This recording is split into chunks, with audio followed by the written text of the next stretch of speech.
That's it, green light. So let's walk Let's on. go. And they're following. Nice.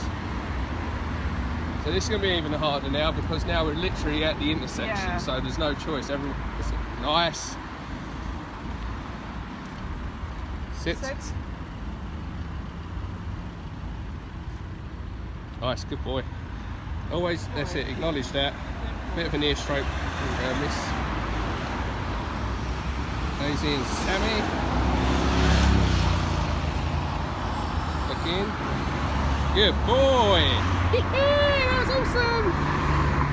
Actively looked and looked away. Is that button on? Go, go, go.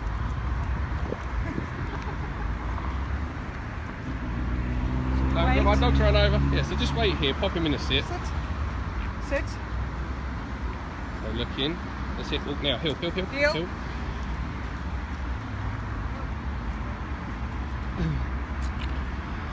But again, just calm down a little bit because again, you get into that habit of, because you know there's a dog there. Okay.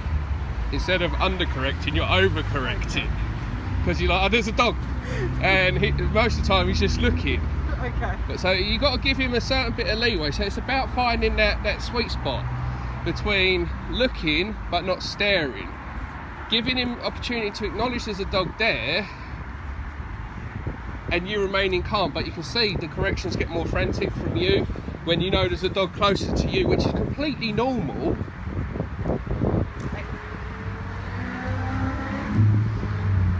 So we're just going to walk the perimeter of this field. Okay. We're turning right. So we'll just say on the outside of the field. So you can see dogs, but it's not too overwhelming for him. Nice, that was a really good decision. He looked at the left, looked away. He's now looking at the bulldog, looks away. So he's making some cracking decisions. Good boy.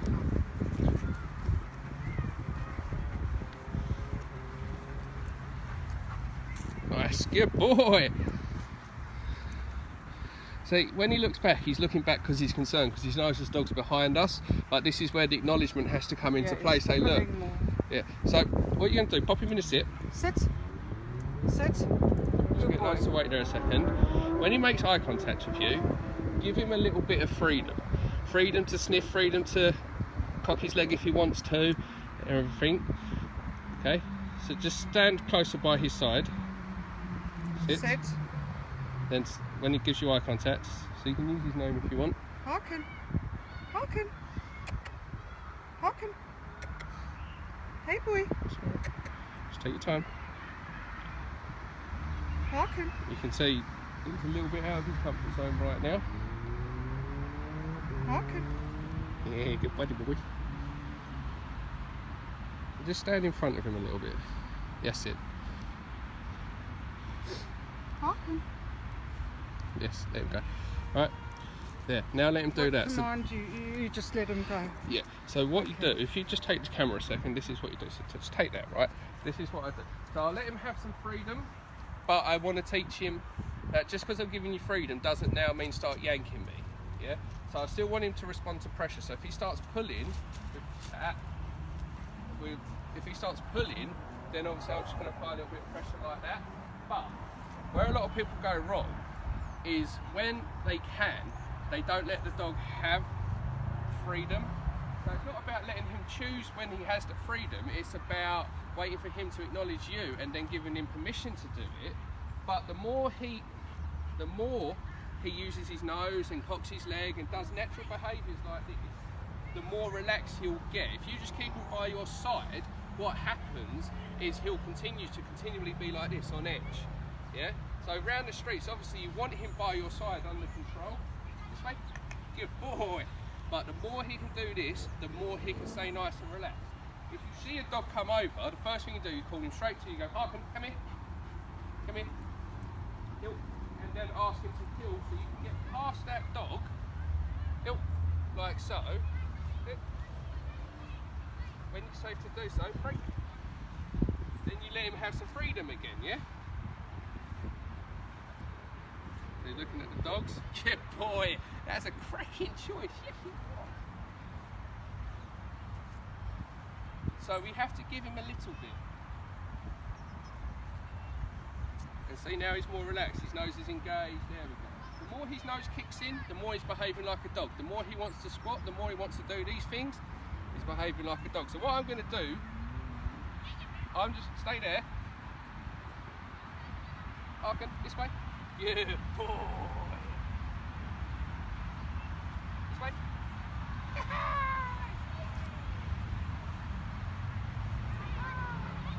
See how he's getting less and less concerned. Yeah. So where you can give him freedom, I understand because he's a big dog, you worry about giving him freedom, but right now there's nothing around. As soon as you see a dog coming in your direction, call him back, ask him to heel. But the more he can do this, the more he can start to relax. Look in. Yeah, boy. Look how good you are. See, looking and looking away. Yeah. So you take him because you're the one that has to do it. You got him, yeah? Yeah. Good stuff. Well done, Harkin, buddy boy. That's it. Can you start following us again, please? Is that a dog over there? Yeah. And Good of course, boy, with the Harkin. lead, just make sure you've got a proper grip on it, Yeah. because those 3 fingers, if he lunges, aren't doing nothing. That also runs you at risk, because it's just like if you're attached to a big, powerful animal, you're stuck. What you want to do, thumb through like that, and then grip. Okay. As long as there's tension around my thumb there, right, he can't go anywhere. Yeah? So look in. Harkin. What is he going to do? Good boy, that was awesome. We like that. But yeah, so this actually, contrary to belief, gives me more power than this or this. Yeah? Thumb through, nice grip.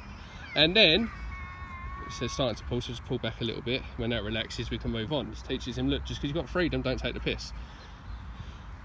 And then if I needed to, which I can't actually demonstrate because I'm holding my camera, but if you needed to, you pull your arm straight up to your chest and you put your other hand directly under your hand and hold it almost like you're holding a torch. Good boy. Another great decision, because they're just there, coming closer, and he's looking and looking away. Nose is engaged, behaving more like a dog, just looking around, taking in the world, wants to go and explore. All really, really good things. The more we can do this with him around other dogs, the more he can learn other dogs aren't a problem, other dogs aren't a threat. I don't need to act like a big girl, I don't need to, none of that. Because this is what people often neglect when they've got a reactive dog. They don't do this because they're worried they're not going to have as much control, or they always want the dog close to them, or they avoid taking them to places where dogs can normally enjoy themselves with different smells, different sights, things like this, and they'll just constrict themselves to street walking, which isn't the funnest thing in the world. Right, call him to you, call him to you. That's it, relax, relax, relax, relax, just take your time. Good boy. Harkin. That's it, call him to you and make him sit. Boy. Sit. Just make him sit for a second. Sit. Sit. Yes. Because again, if he gets concerned by something, just call him back to you.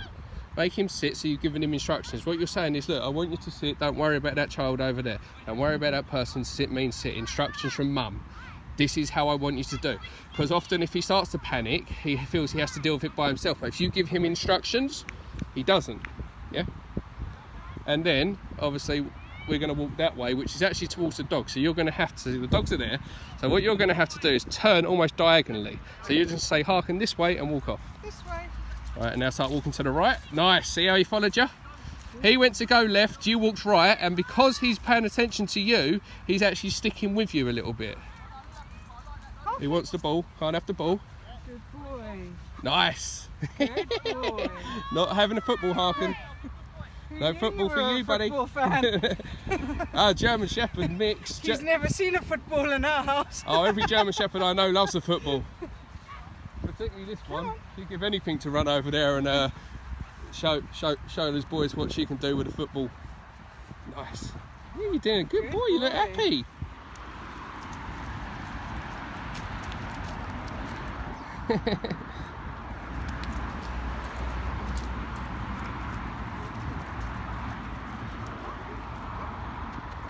Nice. That's really good.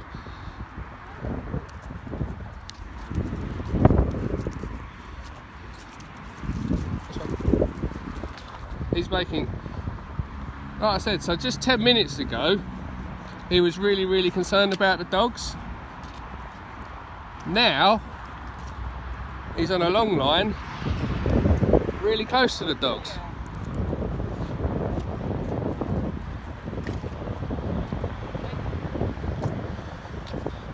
See, right now you got the dog, he's in between, right?